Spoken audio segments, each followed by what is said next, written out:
in fashion really starts with the first of our 6 value elements, which is empathy. It just really comes down to that if we can embed this concept of empathy from the beginning, and to all employees, that the things we do will ultimately serve our why and our customers' why at the same time. And those things become the same thing. That the brand feels the same way, whether you're a customer or an employee.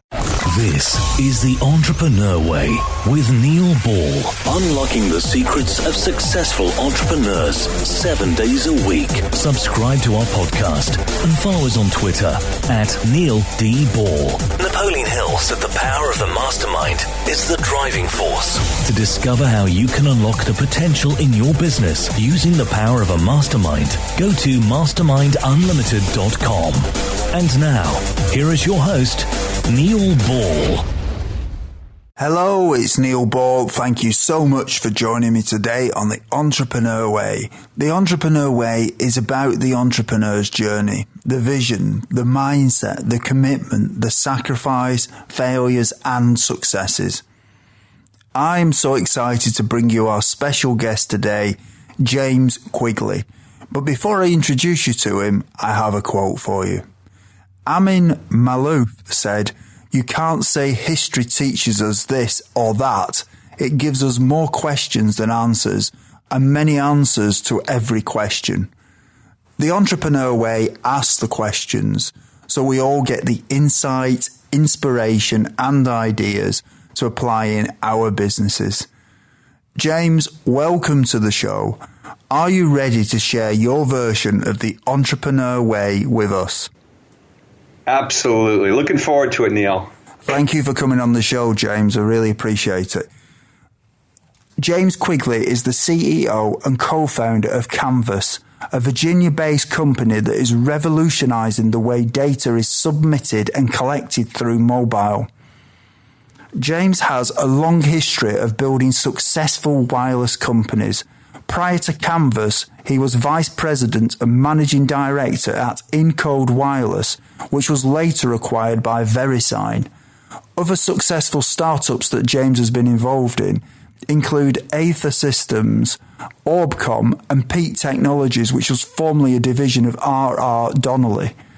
James has also won numerous awards for corporate leadership, including being named one of 2012's top 50 CEOs by the Center for Innovation Technology, one of the top 20 global executives in his field by CLO Magazine and the World Supply Chain Forum, and one of the top 15 DC startup CEOs to follow on Twitter. In 2007, his team designed and delivered a mobile solution that was used for tracking deadly global pandemics, an application that ultimately won the Motorola Wireless Solution of the Year award. James, can you provide us with some more insight into your business and personal life to allow us to get to know more about what you do and who you are? Sure. I'll start with what we do, sort of frame up the rest of it.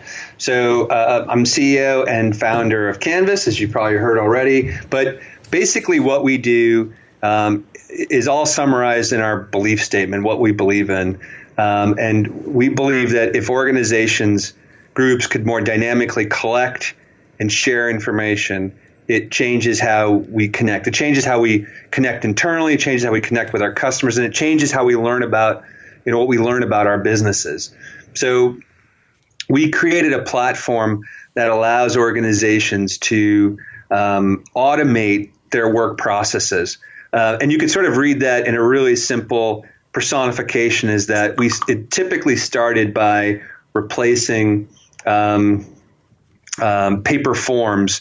So an organization that might have a paper form that they start with and collect information that way, for us, that's a visual cue that our platform, which is a mobile-first platform, that we could come in and ultimately help them automate those processes themselves in a do-it-yourself platform without needing a software developer. So probably the simplest sort of example that everybody gets is if a plumber comes to your house and he's repairing something and fixing something, and typically at the end of that process, he would rip off a 3-part form, typically hand you a yellow copy, right? And then you shove it in a drawer, and then he brings back 2 copies and someone types it in the computer. It's hard to believe, but that most remote processes today that happen through disconnected workforces still move information predominantly in that way. And to personify, again, the plumber coming to your house, someone coming fixing something, you go to a doctor's office, you go register a child for school, all of these processes typically you go, oh my gosh, you're right, they do. They start with paper. So our whole idea was, wouldn't it be cool if we could help those organizations to be able to automate those processes using their smartphone, collect information in ways and places that weren't possible before. So instead of just fixing something, you can take a picture of the things you fixed, grab the location in which you fixed it, barcode scan a product, and have it come back with the price. And then for you to share that information in ways you couldn't share before too, so that you can share this information back to your customers in a digital way, but also in a dynamic way. So no longer are you getting yellowed copy shoved in a drawer. You would get back a digital conversation. Hey, by the way, I fixed your dishwasher today. Here's the picture of the work we did. Here's a link to the digital operating manual for your dishwasher. Here's a video on how to best maintain that dishwasher. Hey, would you mind leaving us a review on this popular review site? Here's our Facebook page. Here's a blog entry on 3 things you can do to how to clean your dishwasher. So it completely changes that conversation. And for our customers, they get the information back real time. They're able to collect this information. They're able to put it into the systems that are important to them, or they can leave all the data in our cloud. So it's this entire round trip of collect, share, and learn, where in typical cases, if you wanted to do this, you'd need a lot of money and a lot of time in an IT department. But with our platform, if you can use something like PowerPoint, you could go create your own work process on Canvas. That sounds awesome. So your software, does your software integrate with other software, or does it have all the functionality it needs built into it? Yeah, no, that's a good question. So obviously, big part of the sharing part, right, and learning about your business is that you got to get the information to where it's most important. So we've got ways in which, in a bidirectional, the data can move in 2 directions fashion, you can move your information to pretty much everything. We've got a number of partners who offer off-the-shelf plugins from everything from QuickBooks to different types of electronic medical record systems. On top of that, we provide platforms and tools in which you can plug this into anything from SAP to JD Edwards. On top of that, we integrate with Zapier. So Zapier is a great tool set that allows you to plug Canvas into hundreds and thousands of different types of platforms. So you want to go take the data from Canvas and have it automatically fill in an email list in MailChimp so that they get a newsletter.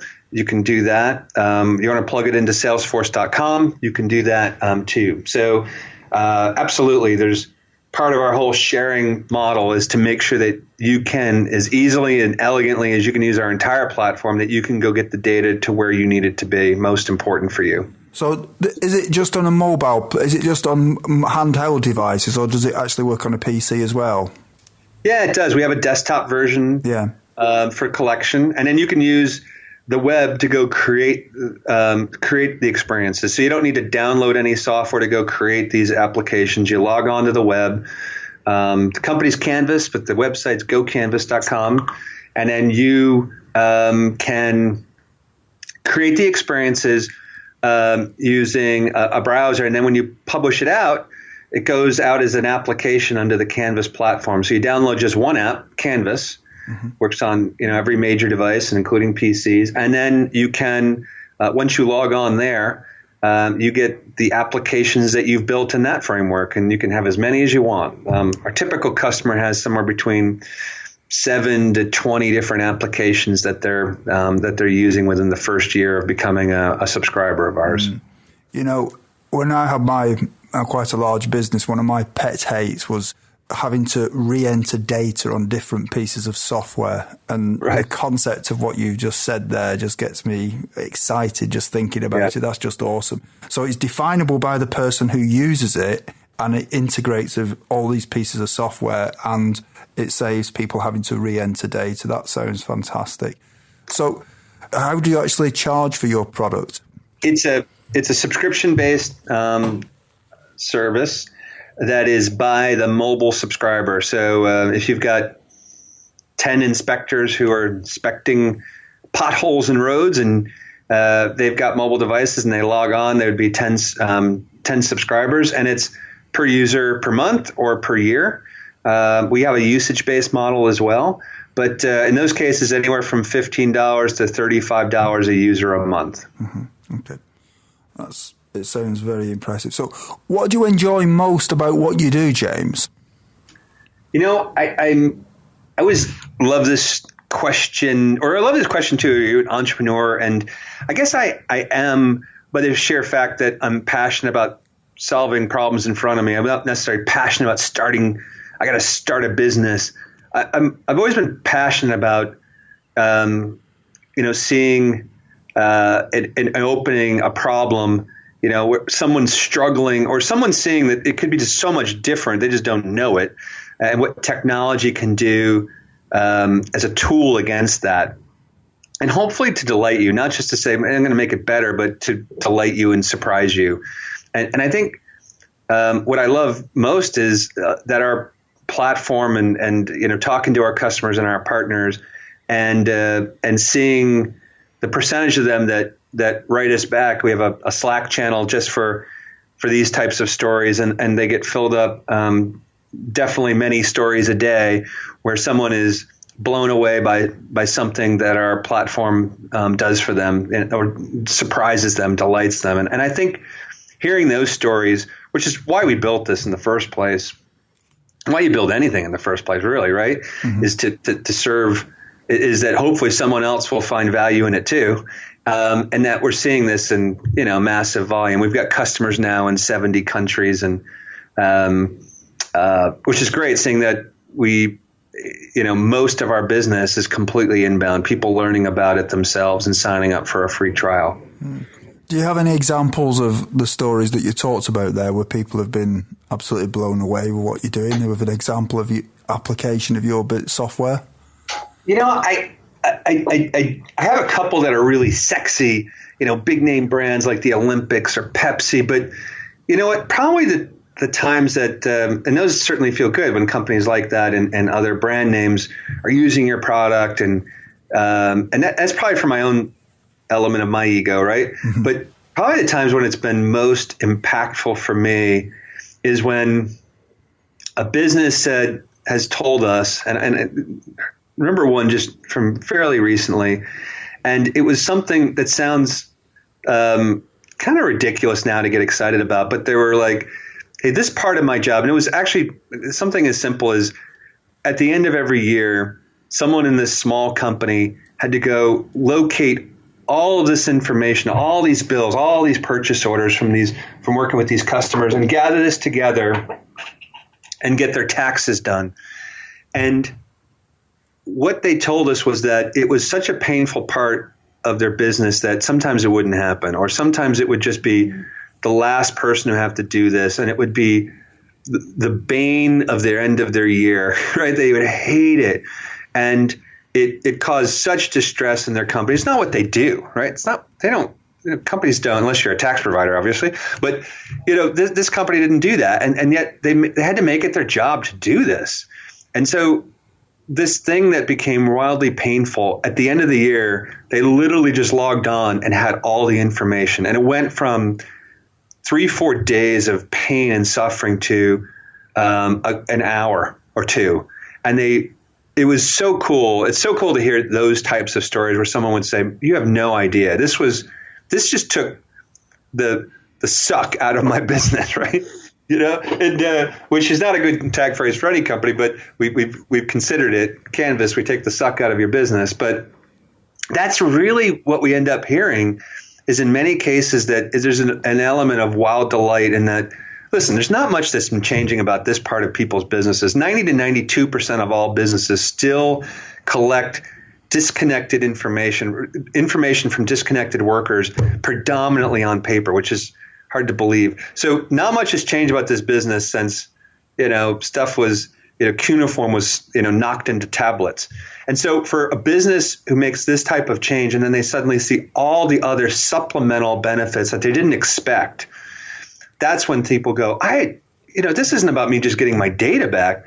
Now I'm sharing a digital receipt where my brand is getting out there, and I can share a digital coupon, or I got my Facebook likes up, or, other goals that they just didn't expect that they could achieve by changing how they look at automating their business now, and that they can do it themselves. They don't need to hire an IT group. Those sort of stories are really, that's what keeps me excited and passionate, and having a great time doing what we're doing here at Canvas. Mm-hmm. I think that must be a universal hate amongst most businesses, really, being the unpaid tax collector, mustn't it? So to take away that pain must be an awesome thing. That's right. Yeah. So what is it that drives you, James? I probably a number of things. Everyone's got their own personal drivers. I guess if I'm authentic, I'm always driven towards those elements of a larger story, right? And I'm sort of a larger mission. And probably for me, the word that probably personifies it best is empathy, right? I try to honor. I think it's everyone's probably ongoing journey when they say something like empathy, is that it's never a complete process. But this idea of thinking outside in, and there's so many of us, so many companies too, think inside out. Hey, I'm going to build this thing. I hope people want it. Versus, hey, there's this problem. Wouldn't it be, technology could solve that problem. It actually could do a lot of other things. And I think that's what drives me, is this idea that there are so many of these universal problems out there. And certainly this was our big one, is that so many businesses were experiencing this globally, that we could make an impact. And so I love being in a position where if we're thinking empathetically, and we can put ourselves in a position to solve these problems for so many companies, and make it really easy for them. That's what drives me, though, is this ability to sort of bridge that gap for people who just didn't know that this was possible, and it is, right? And I think you're seeing that with so much technology today, is people just didn't know what's possible, and especially B2B, business to business applications. People just don't know what's possible. And once you get out there and start communicating these things, it's amazing to see that the level of innovation that even small companies are able to see now. You've just used one of my phrases there that I use, which is this concept of inside out or outside in.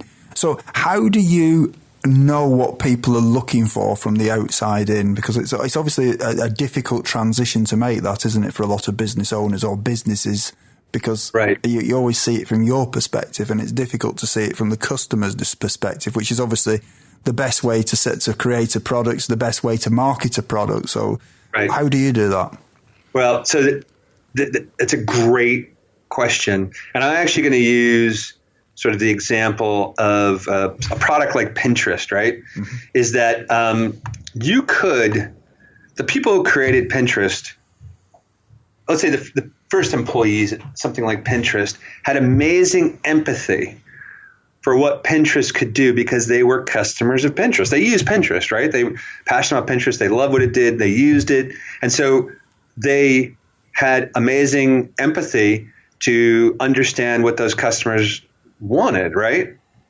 Now, in typically any founding company, there's a level of that empathy that exists in the founders for solving that problem. Maybe they experienced it themselves, or they've been working with customers like that. They've been hearing the consistent problem over and over again. So the initial founders have a certain level of empathy that caused them to go do something crazy like start a company, right? Mm-hmm. But how do you keep a culture moving forward, especially with business to business software. We hire, probably a good 50 to 60% of our company. This is the first or second job they've ever had. And what we find is that, the customers we serve, pest control, agent inspectors, school teachers, doctors, the people who might use our product, our employees have never worked in those occupations. And so how do we instill with them this outside in view? And part of it is to help them flex their empathy muscle. And it's not something that's taught in school. It's not something that's really even talked about that much. And yet, if we're going to keep an outside in view, we call it, living our why, is constantly be asking why. How do you do that? And so we actually have tried some experimental things that some of them are pretty wacky. One of which is something we call Ante Up. We allow our employees to gift our solution. Each employee can gift our solution to a not-for-profit of that employee's choice. And then if that not-for-profit uses the product aggressively, they use it, it's creating real impact within their business for more than 2 quarters, we'll actually pay for their time off and their travel to go work with that not-for-profit once a year, no matter where it is. We've sent people to Philippines and Africa and Australia. We've had people travel around to go do this. And why do we do that? Well, not only to believe in corporate karma, but equally as interesting to us is that suddenly all of our employees have the opportunity to empathetically see how something that they're passionate about, how a charity that collects baby goods and recycles those for mothers who don't have anything, or a group that's tracking rhino poachers in a game reserve that's holding some of the last black rhinos on the planet, and they're using our application in really cool ways. And those employees are seeing this firsthand and helping them implement our solution.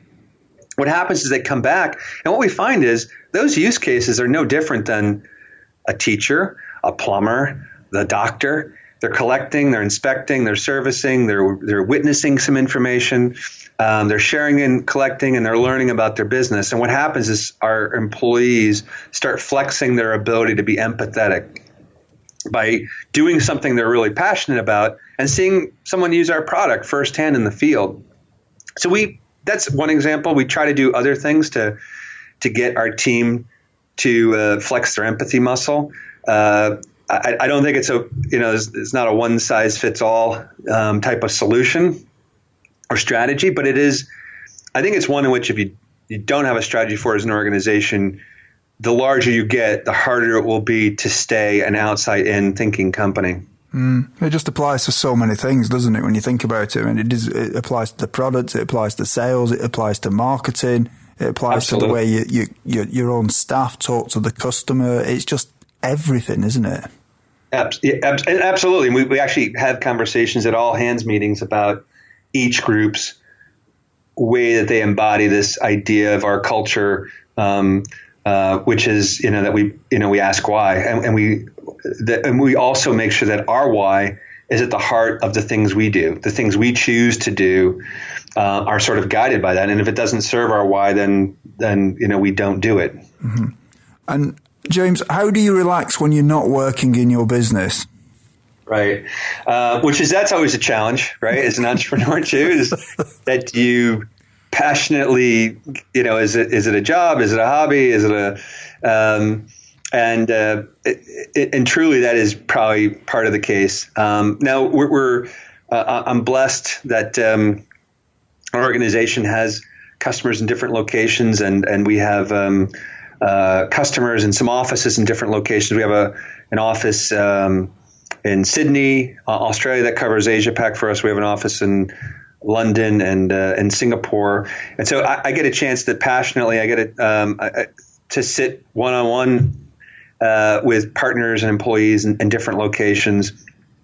That takes some time, and certainly being very passionate. Our employees and team here in headquarters, but quietly, I'm an audiobook fan. I'm a podcast listener, which in today's world of moving around, and I can do those things while I'm doing some rapidly changing things. I'm also a closet gamer, so which is always awesome when our teams are having game night here, and the CEO says, "Let me try a hand," and at least I don't finish last. So I've been following the gaming industry since I was a kid too, and I've been an advisor and an investor in some gaming companies for behind the scenes, and part of that I think it's a very cool industry, one in which I've been fascinated with for years.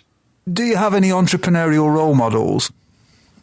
I do, and some of them are going to seem pretty cliche. So I'll start with the non-cliche ones, but I love some of the elements of what Gabe Newell does at Valve. Gabe Newell's the founder of Valve, and probably it was at the time, I think may still be certainly one of the most profitable or the highest revenue per employee companies, for a company that's actually having significant revenue too.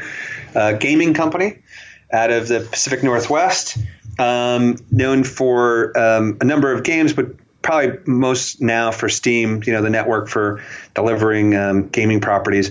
But I love, beyond all that, what I love about Gabe's story too is some of the very innovative and wild ways in which he looks at running his organization. You actually can download it online.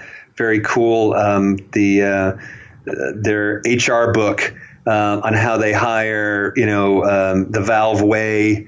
What's important to them, and ultimately, no one has a boss. It's very experimental and very cool. Elements of which we openly steal for our own organization. I'm a Jobs fan, but I'm a Jobs fan that was started. I'm a kid who was pounding out keys on an Apple II years ago and was fascinated with the Bill Gates, Steve Jobs early era, and followed that story. Probably less so that when he moved to Next, and then obviously the Second Coming. But what I loved about that and what we embody about that, and we actually use it part of our new employee training, is a couple key elements. One, design being at the heart of everything you do. And I think you're starting to see a lot of technology companies suddenly learning that. It's not just about what your product does, but why, but also how people feel when they use that product. And that nexus, that intersection happens somewhere between science and art. And I think Jobs was way ahead of his time at understanding that, right? That liberal arts degrees, and that you're not just a software developer. Some of their best designs came from people who were also artists and poets and musicians versus, hey, can you know how to, code? And I think we tried to embody that and in our outside in approach, but thinking really heavily about our user interface and our user experience and how people feel when they use our product. It's something we debate and talk about internally. Those are two. I certainly have lots of others, but those are two that we passionately talk about, and not just because, hey, they were wildly successful, but it's their backstories and what they felt and how they communicated that fascinate myself and certainly our organization as a whole. Thanks for sharing that. James, can we talk about the time before you were an entrepreneur? What difficulties did you have to overcome when you started your business? Yeah. Well, actually, I'm gonna start the very beginning of the story of our company, because I actually think there's a really interesting story there to share. So we got started as an organization. We convinced some friends and colleagues to quit their job to start Canvas at the end of 2008, approximately 3 weeks before the economy tanked, which, by the way, for all those listening, lesson 101 of starting your own business, don't start it 3 weeks before the economy is about to tank. So hire psychics, get palm readings. Maybe you want to buy a crystal ball. Just don't do that. And what was supposed to be starting our business with cash in the bank from investors on day one became a couple of weeks, a month, and 2 months. It was approximately 6.5 months later after, in a very tough economy when we were certainly nervous about whether cash would ever come in, because when it delays that long, you start to worry, is it ever going to happen? And I'd convinced everyone to quit high-paying jobs to do this. Nothing ends great friendships than that, right? If that doesn't play out, but it took us quite a while. During that time period too, and I remember this period really. It was just a couple of us and an idea to do Canvas, and some wild passion, and that right in the beginning of that story too. Still hadn't raised the cash, quit the job. It was getting, the economy was getting tight. And I learned that my youngest daughter, who was 2 at the time, was incredibly sick. And when I say incredibly sick, she had brain cancer. So truly the incredibly sick, it's the one you don't want to hear. The good news is she's doing great today. She's actually been many years now cancer free, or has been someone we continue to watch. But during that time, literally had to sort of put some of this on hold to go deal with the anxiety and really focusing thoughts and energy toward my youngest. There were lots of other stories in the very beginning. We nearly ran out of cash several times. It's sort of, I like some of these stories now, and especially now that the company is, lots of employees and, locations all over the world, is that those experiences there, especially for our early employees, we've not lost anyone. We did lose a co-founder early on in the experience. Who took an awesome job at Amazon. By the way, if Amazon ever offers you a job where you help run part of Kindle, all of Kindle, go take that job. That's awesome, right?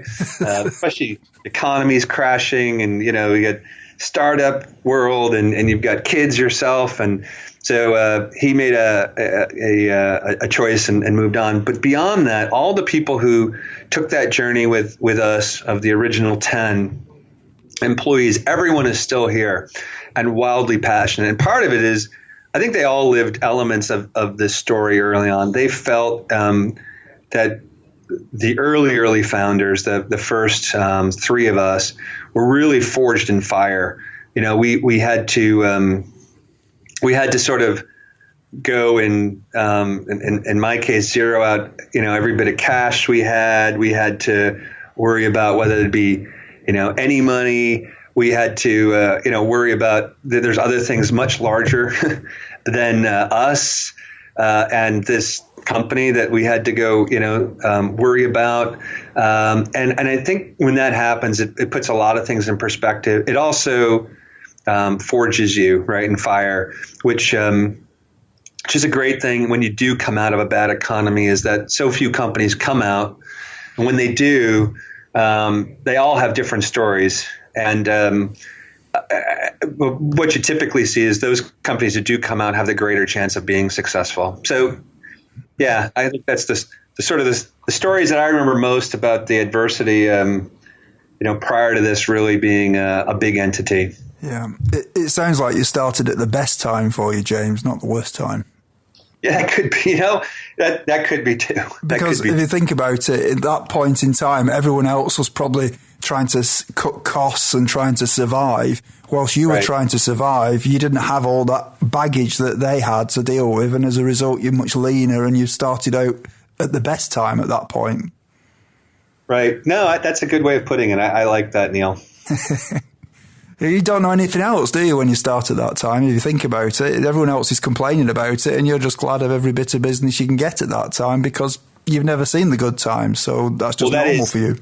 Right. And then you get the other thing is everybody goes, you started a company now? What, you crazy? And so you definitely feel that and then when people see you come out and then coming out with an ongoing trajectory that's up and to the right,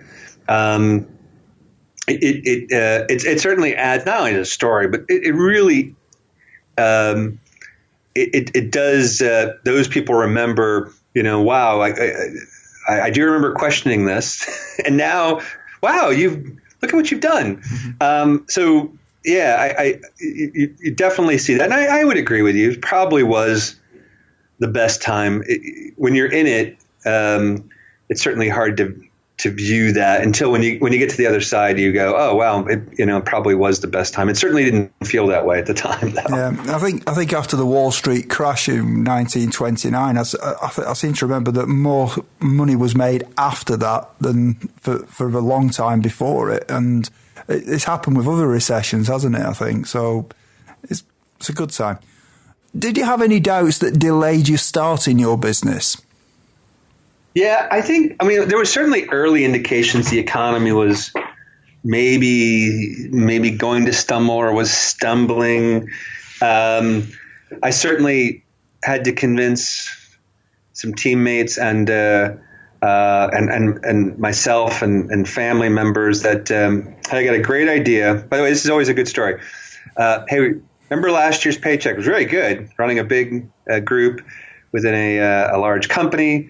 And remember that check had a bunch of zeros in it. We were doing really well and stable and growing. How about we throw all that away? And I've got this great idea. No, I haven't built it yet, but it's an idea, and I got some great people. And it won't make money for years. Don't worry about that. Yes, there's no salary for maybe, 6 months, maybe a year. But at that point, don't worry, it'll be half or maybe a quarter of the salary I'm used to. But this is always a story you sort of think afterwards. How the hell do you ever sell that to anyone, right? Even to yourself. So I think it is. I've seen entrepreneurs and people who are considering starting something. And I sort of explain it two ways. You're either the type of personality when you jump off a cliff or start this, I should say, you either believe you're on a roller coaster ride and that the downward ride is on rails and you're going to find a way to pull it up, or you're jumping off of a cliff and you're just going to crash into nothingness, right? And because truly starting something, especially from ground zero, you will have the highest highs you'll ever have because you built it yourself. And any win or anything that smells like it's going to be bigger is going to feel like euphoric.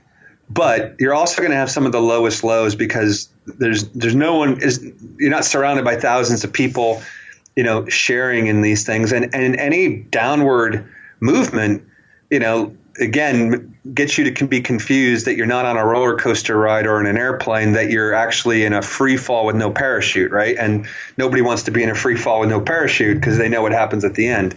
So I think you've certainly seen doubts, and I've seen this in other people too, but I typically try to continue to believe with a massive quantity of intentionality that if we work our butts off and are passionate towards this, toward what we're doing for our customers, that we're always going to be, heading in the right direction. And certainly it's proven out. It takes a while at the beginning to feel that way. That's for sure. Sometimes. Mm-hmm. And what mistakes did you make that slowed your journey? It's so fascinating when we think about, boy, I wouldn't have done that. And sometimes it's now some of them are ridiculous. Like, why did we spend that money on that now? And now, even as a company now, we've developed a culture of thinking of the company's money like our own. But even small things I did early on, and we lose time. I go, shoot, why did we do that? And I probably have a personality type that could sometimes fret about those. I think I look at it more that there's probably some things I didn't expect, didn't plan about the business, under expected that later on was like, oh, wow, I guess if we'd looked at that part sooner, we could have maybe grown faster. And I'll give one example. We started this business for small, medium businesses. And no matter what any other entrepreneur tells you, most that have some element of small, medium business started that way, right? They start with, I'm going to build this product and small companies will buy it. And then when big companies buy it, they'll say, oh, that was always part of my plan. And I can tell you, I read stories from, big companies like Salesforce.com, and knowing their early story too, I go, come on, I know how this goes. And we felt the same way. We built this for this one community. And what we found was, though, we were pleasantly surprised, kind of shocked, that big companies were signing up to try it. We're like, what is this company doing signing up for this product? What is Target doing signing up for this? Don't they can do this themselves. We expected that they would. And what we found looking back was like, oh, wow, actually, no, they have the same problems everybody has. Everybody has this problem. And actually our platform has developed and matured over time and then resonated really well with all companies. And so I would say, early on, not noticing that our product could serve the needs of certain types of customers, and not recognizing that and adjusting to that probably cost us at times. That'd probably be one of them, I would say. Mm-hmm. I think the thing is that you've got to focus on somebody at the beginning, haven't you? Because you always run the danger of trying to fulfill everybody. And when you try to do that, then ultimately you fulfill nobody potentially. Yep. That's fair. Yeah. So what are some of the things that you did before you started your business that'd be helpful tips to some of the listeners who haven't yet taken the first step on the entrepreneur way? I'm a big believer that in what we call T-shaped skill sets, that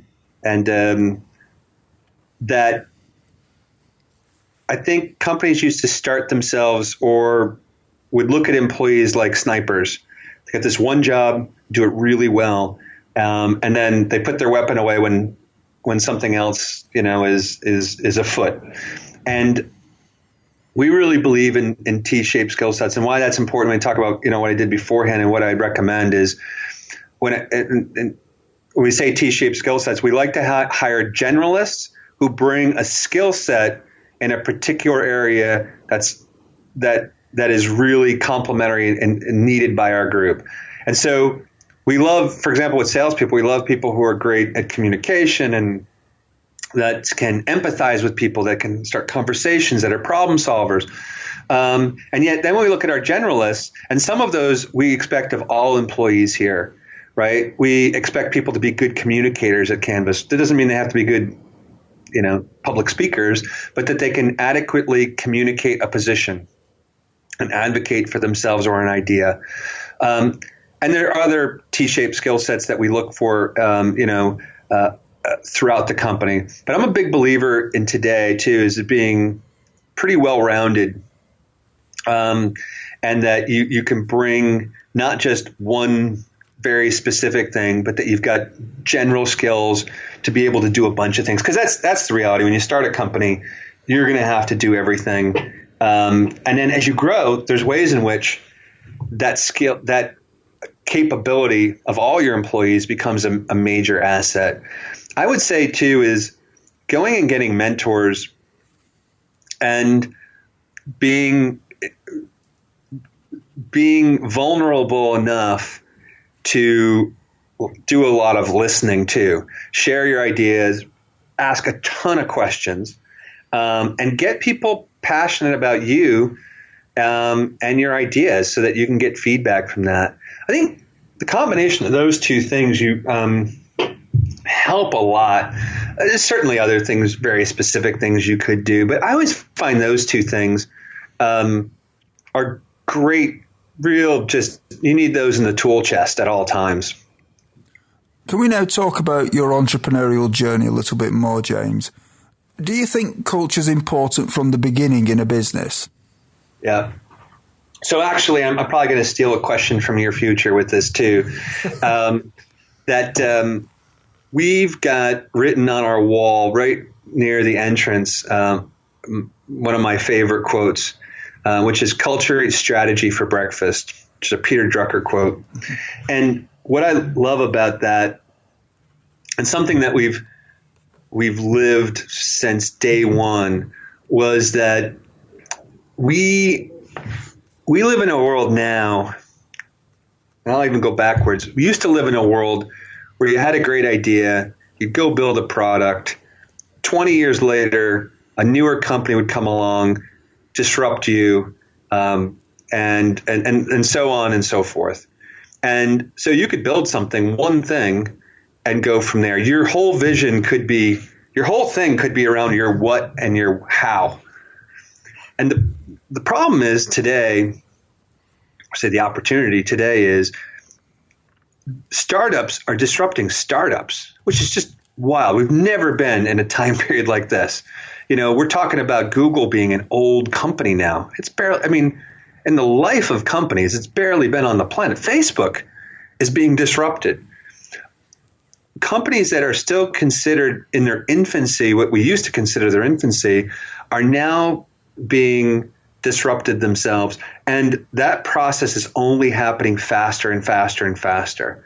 With that being the case, you no longer can be about your what and your how. You can't. You have to be about your why.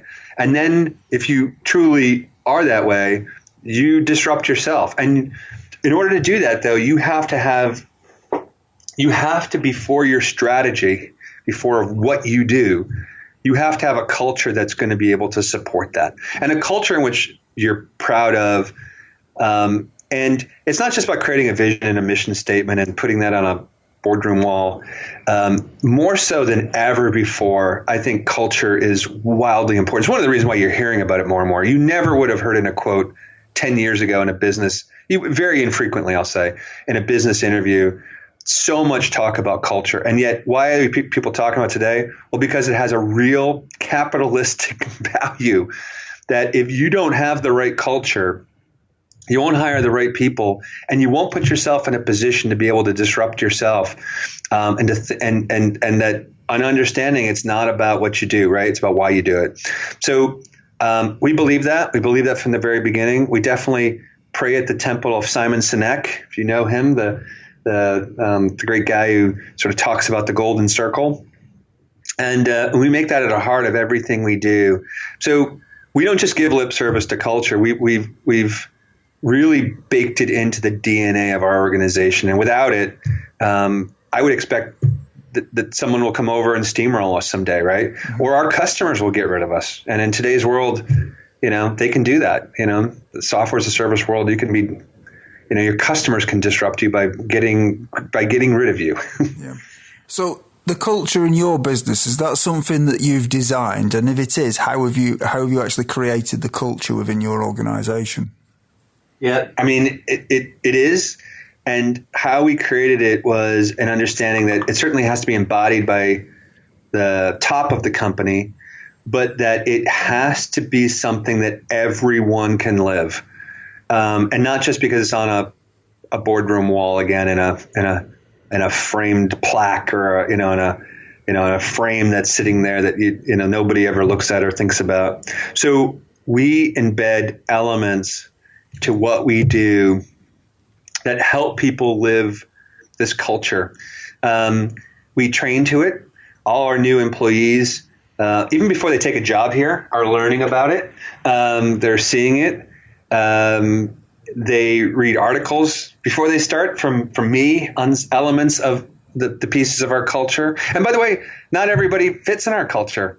There's elements of our culture that might be scary for some people, or might make them feel so different from what they're used to that it's just not going to make them feel safe at feeling that they're going to be successful. For some people, though, it's incredibly liberating, and they're going to do the best work ever. So we designed this in a fashion really starts with the first of our 6 value elements, which is empathy. It just really comes down to that if we can embed this concept of empathy from the beginning, and to all employees, that the things we do will ultimately serve our why and our customers' why at the same time. And those things become the same thing. That the brand feels the same way, whether you're a customer or an employee.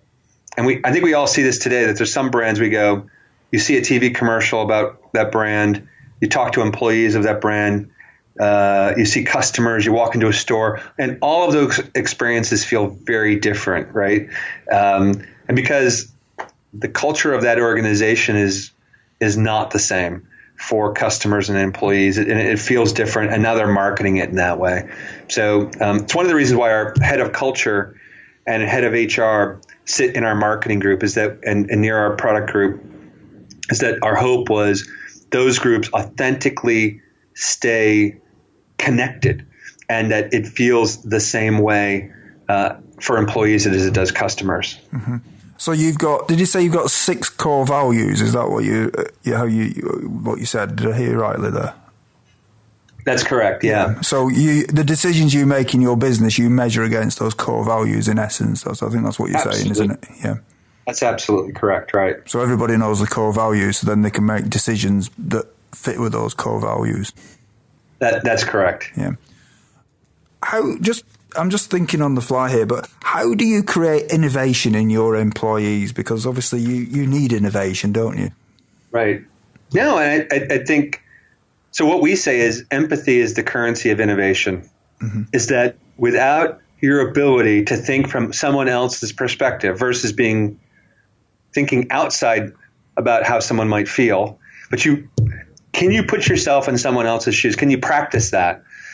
And if you can, that becomes the thing that allows you to, quote unquote, buy more innovation, right? And it opens up the door for more innovation. And I'll give you a quick example of that is a sympathetic view versus an empathetic view. A sympathetic view is, boy, I can see your business is suffering, and I really want to, I see that, and I want to sell you something, right, to solve that, right? Versus, hey, so you do this now in your business. Why do you do it that way? And then asking 10 more questions beyond that, and suddenly you start finding out the real problems, the real why of that organization, and suddenly what you're positioning to them sounds more like you're an employee of their company than someone trying to pitch a product, right? And I think when you do that, what comes back is amazing, not only empathy, but comes back is it empowers all of our staff to think innovatively, and they come back with amazing ideas. Our Slack channel, for example, on product development and product development innovation is one of our most active channels on Slack right now. Constantly, our team is feeding ideas. And when I say ideas too, it's not just customer-led ideas like, hey, I love the Henry Ford quote, if I just listened to my customers, I'd give them faster horses, right? Mm-hmm. Another quote, I got 2 now, that we sort of have a quote internally, we say, deliver Teslas, not faster horses, is that we don't even deliver a car, we deliver something that delights them wildly, right? It's hey, we know your problem, you want to go faster, and you think, if you told us this, you would tell us, hey, just give me the thing I'm doing now, but make it faster. And what we said is, how about we give you something you didn't expect, but that's going to meet that problem, and that, and we, the only way to do that is we have to listen to you. That's amazing. So knowing what you know now, is there anything that if you'd known it when you started out would have helped you to shortcut the learning curve? Yeah, I probably second guess myself on elements of our product direction at certain times. Hey, why did we do this then? Or why didn't we head in a certain direction faster?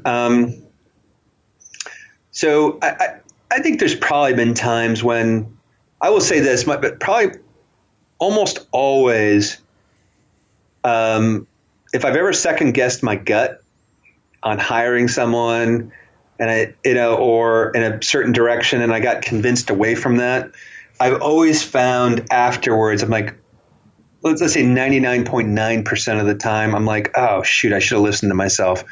So I sort of give that as the advice too, is that there's going to come some times you go, man, I really respect that person. They're saying this, even though my gut's telling me that, but I really respect this idea, or maybe it's 3 or 4 people telling you that.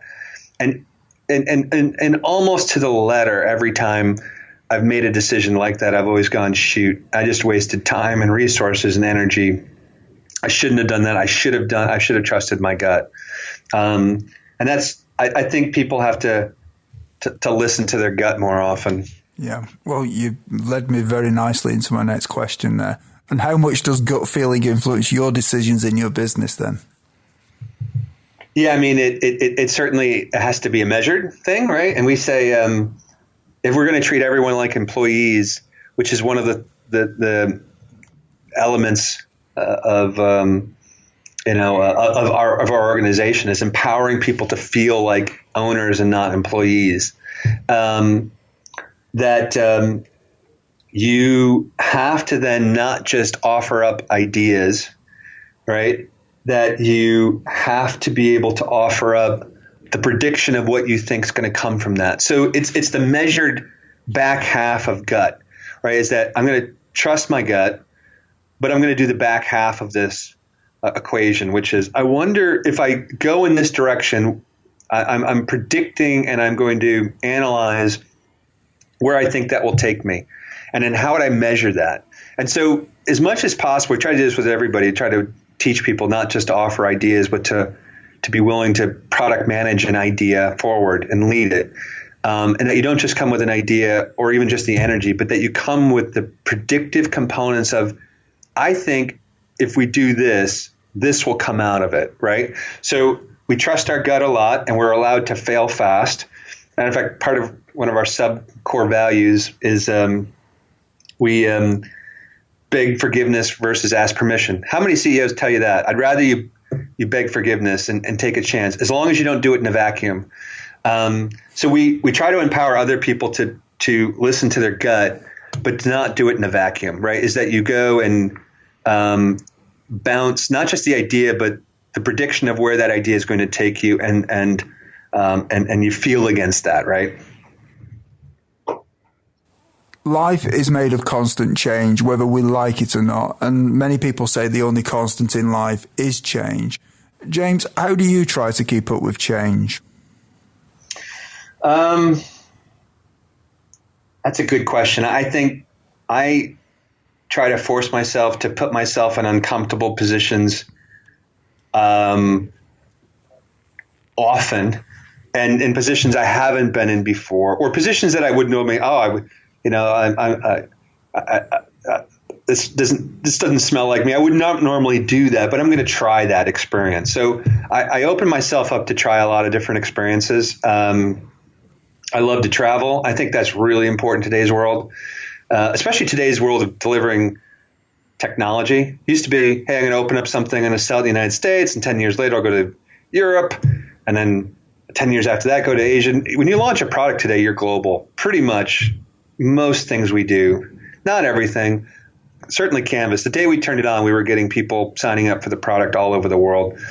And unfortunately, Americans, and there's certain cultures that have a very introverted view, and I find cultural components keep me thinking about change and thinking about elements of new. I also listen to a lot of our youngest and newest employees, and allow them to have a voice into things and to be open to not thinking because they've had the least amount of time here or the youngest that their ideas don't have some element of merit. So I love, my favorite interview questions is, teach me something. And it no matter how young or old someone is in their life experiences, that I really try to get people to teach me something. And it's awesome from that perspective. So I think being in a constant position to learn and being open to learn helps me as well. What is your favourite book on entrepreneurialism, business, personal development, leadership, or motivation? And can you tell us why you have chosen it? Wow, just one now. That's hard because I had a few, but I will say you can give more than one if you want to. Yeah, there's been a couple. One I'm just going to give is a crazy one. I used to give this book to everyone. It's John Krakauer's book Into Thin Air, which is the story of I think it was in the forget the date range. I think it was in the 90s or late 80s. The year of when the people climbing Mount Everest. There's just a huge number of storms, and there was a lot of disaster surrounding that. Why I love reading that, I'm someone who loves metaphors too, but the story of personal struggle against all odds and in a very human way. I mean, there's lots of great business books, and I'm going to give you a few, certainly. But what I love about that is that people love stories, right? You can convince people of a lot of things. And if you can tell a story around it, it's far more human. People can create connections to a story. And what I loved about that was it's a great metaphor for, when all else is down, you can just through human spirit, divine will, your own will to survive, that humanity can do a lot of amazing things. So I love that story. I certainly love some of the biographies. I love tearing down things. So, the Jobs biography by Walter Isaacson. I love actually, I'll pick some ones because even looking back at some people, and I'm, from your past experiences too, not to give the same stories. There's two other books I'd love to share. One is Amanda Palmer, The Art of Asking. And what I love about that story too, and her story, Amanda Palmer has been, I think she still is, was known for a number of other things, famous musician, fantastic musician, but had the largest Kickstarter for a musician ever, and sort of surprised the music world by sort of taking out the middleman in publishing in the music industry. But her story is really about empathy and about putting yourself in a vulnerable position, and the art of being open to asking people for things, right? And it's a great story of her personal story through some of that, which she tells. But I love that story because I think, again, it opens up people's ability to think empathetically. I also love Dev Patnaik's book, Wired to Care, which is organizations, building organizations where they're thinking outside themselves, not just thinking about, hey, what's my role to my shareholders and to my employees, but what's your larger role? I like that book as well. Thank you for that. Everyone, when you have a busy life, listening to audiobooks is a great way to expand your knowledge in the time when you may be doing other things, such as driving or when you are at the gym. We have a special offer for you of a free audiobook of your choosing. To choose your free audiobook, go to www.freeaudiobookoffer.com. As long as you've not already signed up, then you will qualify. James, what I'd like to do with you now is speculate about the future a little bit. What one thing would you do with your business if you knew that you could not fail? Right. Wow. I think if we look at this, when we started this business, we wanted this to address the needs of as many companies as possible. There's a pretty brazen, bold vision that we wanted this problem to go away for businesses of all shapes and sizes. I would love a way to find a way to more dynamically, not just in the United States, but we're actually seeing this in countries like China, India, the Philippines, where I'll use the Philippines, for example. 97% of all small, medium businesses in the Philippines have no automation at all. None, which is amazing. And yet in 5 years' time, 80% of them will hold a smartphone in their pocket. So one of the great things I would love to do is to continue to invest more aggressively globally, especially in some of these economies where I think you're going to see massive disruption because of cloud-based software. I think under the order of what you saw happen in Japan and in the East when cell phones first came out. I mean, when cell phones first came out, there's certain countries, including especially Japan, where we figured the West would deploy cell phones faster, than certain parts of the world. And come to find out, parts of the East deployed cell phones far faster. And part of it was, in the United States, everyone already had a phone. It wasn't very expensive to have a landline. But in certain countries, it was quite a process to have a landline. It was expensive. They needed to be registered. It took time. And so not everyone had a phone. And so when cell phones came out, for what looked like in the United States was wildly expensive. And okay, I can talk wherever I am, but it's still expensive. For some countries and locations, this was, I can have a phone now. And it's actually not that much more expensive because landlines. So what you saw was this leapfrogging of technology, and then therefore happened was escalation of, smartphones and happened very fast in the East. And you're starting to see this, I think, with software in certain parts of the world. So what I'd love to do is certainly continue to do the things we're doing now in some of the bigger Western-based countries, but for us to really heavily invest in some of that wild disruption that I think is going to happen, especially in the East, places like India, Pakistan, China, and parts of Southeast Asia that I think are really going to start embracing this type of technology in a big way. And what skill, if you were excellent at it, would help you the most to double your business? Wow. The skill to help me double, well, I would say right now it's the continued patience of measured execution. If I have to say anything right now, it's about, it's interesting, and I'll say this. I just left a CEO event from one of our VC companies, and they had 4 VCs on a panel, all of which have had successful exits between $500 million to $1.3 billion. And all of them, it was very fascinating. To a core, when they told their story, they told the story of how it took them to start the company and to get to $10 million of revenue and then exit. And then you go, well, there was 15 years in between. What happened? They go, more of the same. So it was very fascinating. All their pain, their torment, the things they learned, what they needed to do was figured out between $0 and $10 million of annualized revenue.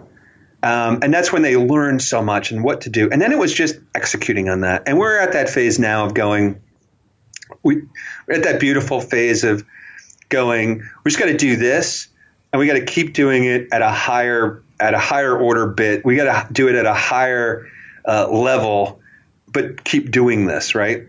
And I think that's part of it, is this ongoing patience to continue to be measured in that process going forward right now. In 5 years from now, if a well-known business publication was publishing an article on your business after talking to your customers and suppliers, what would you like it to say? Just wow. Probably just wow. I'm hoping that back then, then as well, is that people are blown away by what's possible when they complete this type of automation. And I think in 5 years, which I think is about the right time period, this industry becomes as prevalent as cloud-based data storage, right? That everyone knows what cloud-based data storage now, the likes of Box and organizations like that. 5 years ago, that was not, unless you were in the know, you talk to most businesses, they had no idea. We think this type of business automation, do-it-yourself business automation on a platform like Canvas will be like that. And I would hope that actually customers start using Canvas like as a verb almost, right? Hey, I need to go put this on Canvas. I need to get, people don't say cloud-based data storage. They say, hey, can we get this into Box, right? Mm-hmm. And I hope we've honored this vision and mission of ours and deserved that customers would put us in a position where authors and customers would say that of us as well. Yeah, I think that's the ultimate aim of any product category, isn't it? To have your brand as the verb for that product, or for that category, sorry. Yeah. We're now at the part of the show where you share 3 golden nuggets with us. So, James, what is your favourite quote and how have you applied it? Now, you've mentioned 1 or 2, so I'm just wondering what your favourite one was. Yeah, I mean, I definitely would use the Peter Drucker quote that culture eats strategy for breakfast. I think if I were to wrap up all 3 into one, that would really be it. Is that your investment in culture from day one, where people might think it's a luxury, is going to come back and pay off for you in a big way when you get to the place you want to be, right? Which is all businesses need to start operating and thinking and acting like the company they want to be, not the company they are. Otherwise, they'll never become the company they want to be. And culture is at the heart of that, not your strategy. Yeah. Do you have any favorite online resources that you can share with us? I love audiobooks. Actually, your audiobook component as well. I would love to go check that out. But I think actually your ability to continue to learn. I'm a huge podcaster. I think locations like yours too, and jamming up your iPad, your iPhone with these resources so that you can listen to them. I think those are awesome. I mean, I think that's what I would recommend. And what is your best advice to other entrepreneurs? Stay passionate. Okay. Sometimes difficult, that, isn't it? It is. It can be. Because you can start off passionate, but then when you actually get into what you're doing, you find that passion might sort of wilt a little bit if it's not quite how you thought it was going to turn out, because the passion that you had was about a product or a sector, but when you're running the business, it's not always the same, is it? That's right. I mean, it's staying passionate about your customers, staying passionate about what you're doing, mm-hmm. the changes you can make. Obviously, you could put a lot of things after stay passionate, but I think it comes down to that. If you lose that, you'll stop thinking outside in.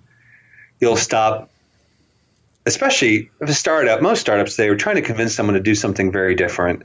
If you can't convince yourself of that and stay passionate, how are you ever going to convince someone else that you're heading in the right path, or get someone to buy your product, right? Or to invest in you, or to join your company? Yeah, I think your passion's got to be about the right thing. That's the key to that, isn't it? That is true too. If your focus is that you like a particular product, but it's not about giving the satisfying the need of the customer, then they're not the same. Right. And that's why it's what happens after stay passionate, those languages. You've got to stay passionate about a number of things, including the reason why you started. And hopefully, if you started out from an outside-in view, that you have to stay passionate about that view. Mm. Everyone, if you didn't manage to get a note of James's favourite resource or his favourite books, then you can find the links on James's show notes page. Just go to theentrepreneurway.com and search for James or James Quigley in the search box. James, is there anything else that you'd like to add about your business? No, I mean, other than I hope everyone would give it a try. Go canvas.com. It's a 30-day free trial, and let us know. I'd love to hear your feedback. Thank you, James. James, it's been an honour having you on the show. You've shared your highs and the lows of what it's like to be an entrepreneur, and you've shared some great wisdom and knowledge with us. So thank you so much for coming on the show. Thank you, Neil. It's been a pleasure. You're welcome. Thank you. Bye-bye. Thank you for listening to The Entrepreneur Way. Subscribe to our podcast and follow us on Twitter @Neil D. Ball.